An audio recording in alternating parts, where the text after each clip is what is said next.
Hi everyone, and welcome to AmbiTalk, the AIR sessions. I'm Ronan Cooney, and this series of interviews I'm talking to leading experts in academia and industry about the importance of air, the importance of the air we breathe, the impact on us of everyday environments we live in, and how the world is changing every day and post COVID-19. Information has come out more and more in the last number of weeks and months, really, around the pandemic and the spread of COVID-19 and the importance of ventilation, and it really being the key element of understanding how this disease and others spread. So I'm delighted today to be speaking to Professor Malcolm Cook, Associate Dean for Research in the Department of Architecture, Building and Civil Engineering at Loughborough University. So hi Malcolm. Hello Ronan, hi, it's good to be here. Yeah, thanks very much for taking the time, and I know you're saying you have plenty of Zooms and Teams and stuff filling up your schedule, so I appreciate doing another one for us and taking the time out. No problem, yes. So maybe Malcolm, just to kick it off, if you could give us a general overview about yourself and your own background and how you've ended up in Loughborough. Yeah, sure. So I'm Professor of Building Performance Analysis at Loughborough University, as well as Associate Dean for Research. My personal research area is concerned with low energy building design. So I've worked a lot with architects as well as engineers on designing and commissioning low energy buildings. My role in that has primarily been on ventilation strategies. So I've done a lot of work on natural ventilation strategies, the control of natural ventilation, obviously looking at how we deliver good indoor air quality in buildings. And as part of that design process, I've done a lot of computer modeling to understand how the ventilation system is likely to perform, how big our windows need to be, our ventilation openings, and more importantly, where we locate those so we get good fresh air distribution in the building. Great. So the university there must be very fresh and well ventilated then, I suppose. It's Yes, I quite often get approached by the operations manager or facilities management for advice on how best to ventilate our buildings, especially during this time of the global pandemic, where it's absolutely essential that we ventilate appropriately and with sufficient fresh air. Yeah, great. And you might just give us a rundown of some of the research projects that are currently running under your department and stuff. In the UK, I'm part of the management group for the UK Future Urban Ventilation Network, which is known as Breathing City. This is funded as part of the Strategic Priorities Fund through the UK Research and Innovation Council. And here we're looking at a holistic approach to the interactions between outdoor air and indoor air. So you know, it's not only about what the air quality is like inside our buildings and the pollutants that are generated inside our buildings, but it's the transfer of pollutants from outdoors into our buildings via the ventilation system. And not much work has been done on the coupling between the outdoor environment and the indoor spaces. So that network is something that's just kicking off and is getting a lot of interest. I think the other thing I'd mention is some of the work that I'm about to start doing on COVID. So I'm leading a project where we're looking at airborne transmission, which, as I'm sure you and your listeners have heard in the news, is very much a concern for us at the moment. Understanding how we design and operate our buildings such that we can minimize the airborne transmission of SARS-CoV-2. Very interesting, yeah, great. And I suppose the last number of weeks and months, I suppose, and year almost this age since COVID started, and I guess the role of academia has become more and more in the spotlight, and these research papers, you know, are being used by politicians and in the news and things like that a lot more. So I guess just the quality of the data, and you know, the sort of, it's open for, you know, misinterpretation or misinformation getting into the system. So I don't know what your feelings are on data quality and where a lot of this research is coming from, or what you think about that.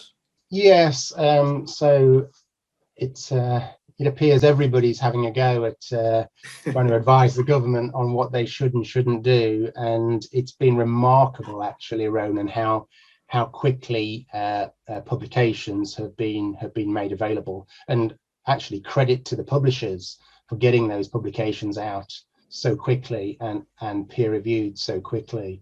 I think the key here is in the peer review and ensuring that we trust the source, the journal source of these articles.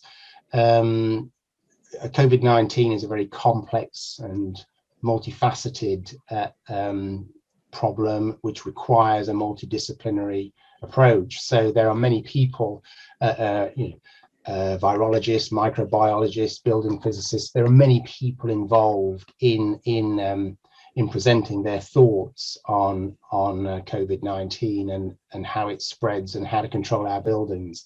So I think it's important when we're looking at the data that's coming out, it's important to look at the rigor behind the research methods that are applied. So if computer models have been run, how are they validated? What's the basis for the models? Are we looking at a comparator result, or are we looking at an absolute result? So we might ask ourselves the question, is this result, is this scenario any worse or better than some kind of benchmark? And what do we understand about the benchmark? What do we understand is acceptable indoor air quality, let's say, and how has the results that we're reading about improved on that sort of situation? So it comes down to the rigor of the research methods that are being used and the validation of some of the computer models. Yeah, very good. And I suppose looking at those models and building performance and stuff like that in general, and how they're being modeled, I guess a term that's maybe coming out more and more certainly into the public domain is sick building syndrome. Maybe you might just be able to give us an overview on maybe what that is and maybe the challenges around it. Yeah, sick building syndrome. I mean, it's a term actually that's been around a long time. I don't know how. I can't remember when I first heard it, but I think from the 70s and the 80s, when we were looking at problems in air conditioning systems and air conditioned buildings. But it's become a phrase that to cover a wide range of symptoms experienced by occupants in buildings, ranging from dry eyes, dry throat, tiredness, nausea, and sometimes leading to absenteeism.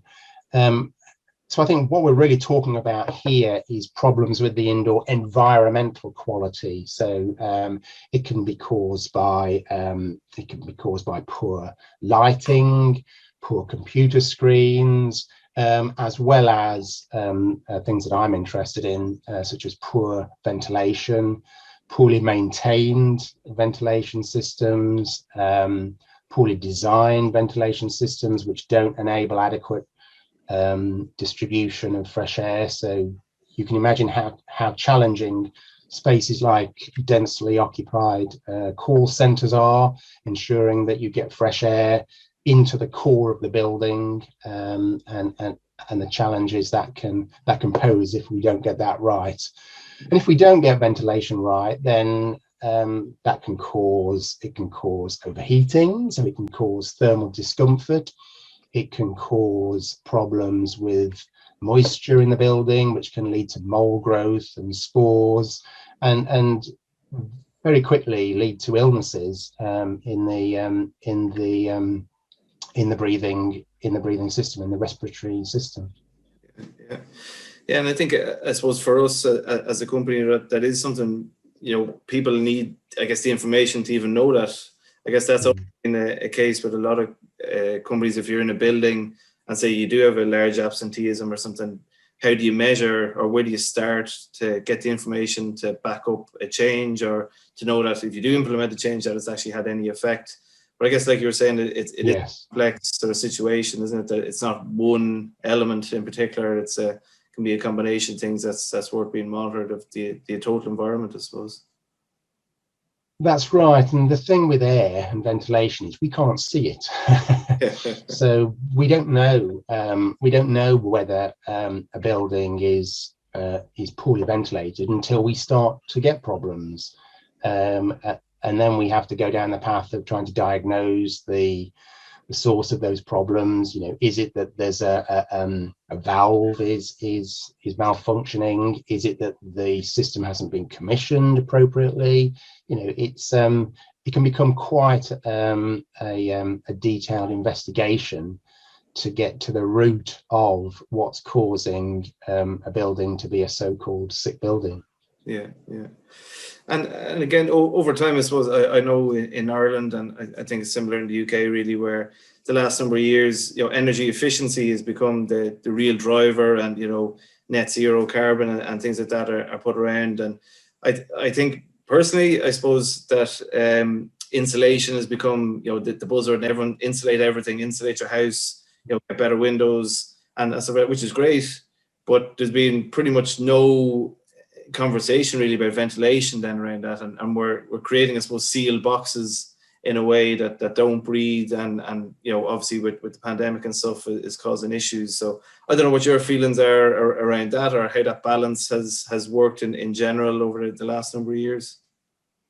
Yes, I agree, Ronan, that there's a concern here, and there's the mantra build tight, ventilate right, which I think came out of the building research establishment, again, quite a long time ago, back into the 70s or the 80s, I believe. And it's absolutely right to insulate our buildings and to build them tightly in such a way that we minimize unwanted leakage, uncontrollable leakage.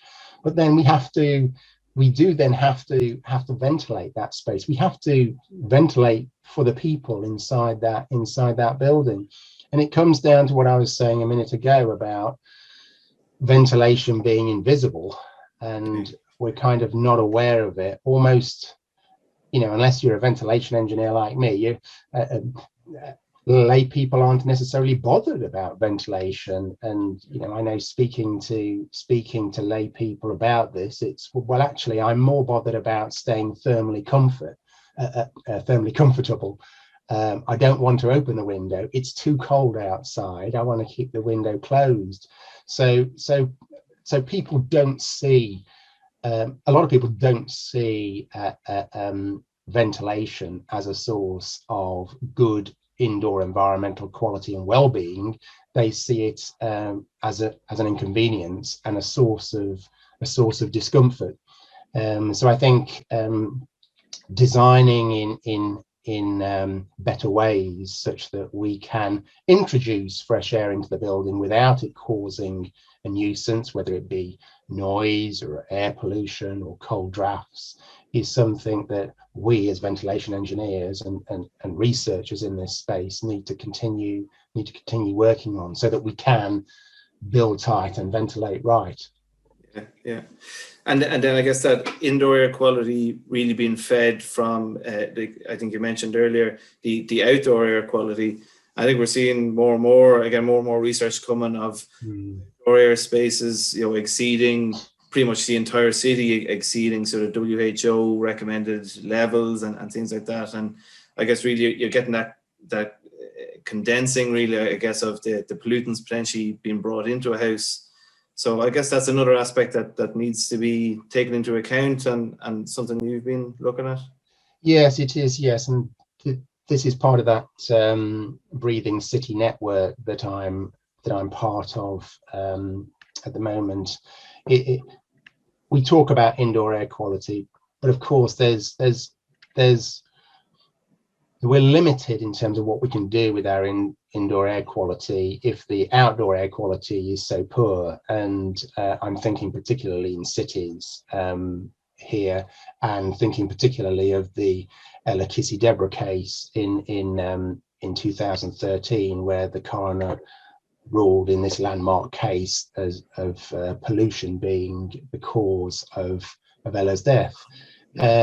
So I think that's really focused us on the importance of understanding the dangers that lie in the outdoor air that we then quite readily bring into our indoor spaces in a very high volumes. So the recommended ventilation rate in many non-domestic buildings is 10 litres per second per person. So that's an awful lot of air. And if we're bringing in traffic pollution, we're bringing in particulate matter from exhaust fumes, carbon monoxide and that kind of thing, then it really does present a challenge for us as ventilation engineers. So understanding the coupling between the outdoor air and the indoor environment and how we design that envelope is becoming very much to the fore of our priorities as researchers.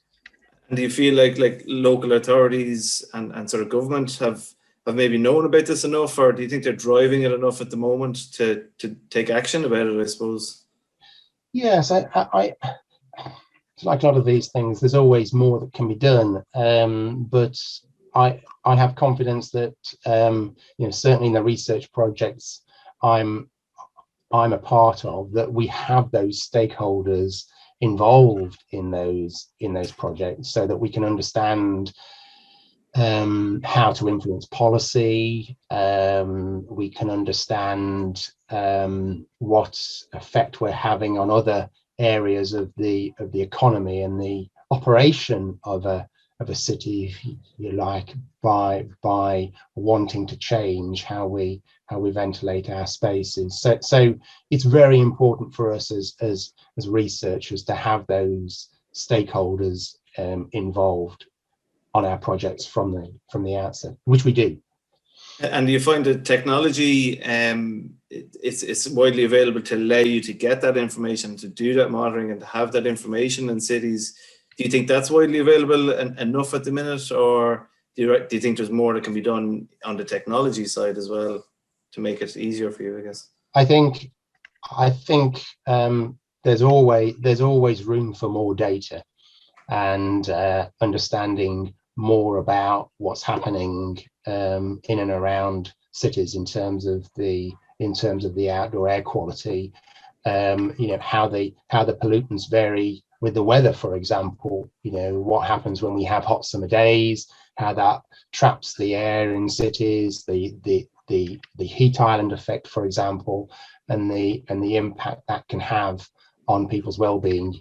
You've sort of got a perfect storm there. You've got the potential for overheating whilst also having elevated levels of pollutants entering the space. So there's always scope for more data and understanding how that varies. Yeah. Okay, and probably just the last question to finish up on, Malcolm. So I'd like to thank you again, Ernie, for taking the time. But I guess just how do you see things changing? I guess COVID has been a big driver on so many fronts, really, and research and technology and stuff as well. But what do you think is going to be the sort of lasting changes that'll come sort of post COVID or post vaccine or whatever term you want to use in the next few years, I guess? Well, there's lots I could say here in terms of how we work, whether we work remotely, how often we go into the office. I know my students at Loughborough University are very keen to get back into the lecture theatre, back into the labs. So we certainly won't be lecturing remotely for any longer than we have to. But I mean, in terms of understanding airflows and ventilation, I think what we mustn't think is once we've got a vaccine rollout, then we will no longer have problems with viruses in indoor spaces. We have flu every year, and SARS-CoV-2, which causes COVID-19, is a type of flu virus. So I think understanding how these viruses move around spaces attached to aerosols and from surface to surface is something that we that will help us to inform building design going forwards, and building regulations. You know, as you alluded to earlier on, we've done a lot on insulation of buildings and the Part L of the big building regulations in terms of energy, but I think there's scope for doing more in terms of ventilation, the ventilation regulations, the air distribution, and something I called ventilation effectiveness. So I talked earlier on about amounts of fresh air provision, 10 litres per second per person, but I think a focus on how that air gets distributed around the space and to the occupants is really important. And I think what we're going to learn from this is how to optimally ventilate our spaces. I think how and when to open windows, how much ventilation to provide, how and when to purge spaces, when to recirculate air, etc. So I think that idea of ventilation effectiveness is something that we're going to become more aware of and more focused on. Great. Well, yeah, some great points there, Malcolm, and thanks very much again for taking the time, and really appreciate that. So yeah, stay safe, and thanks very much. Thank you, Ronan, and you. Malcolm, see you. Bye bye.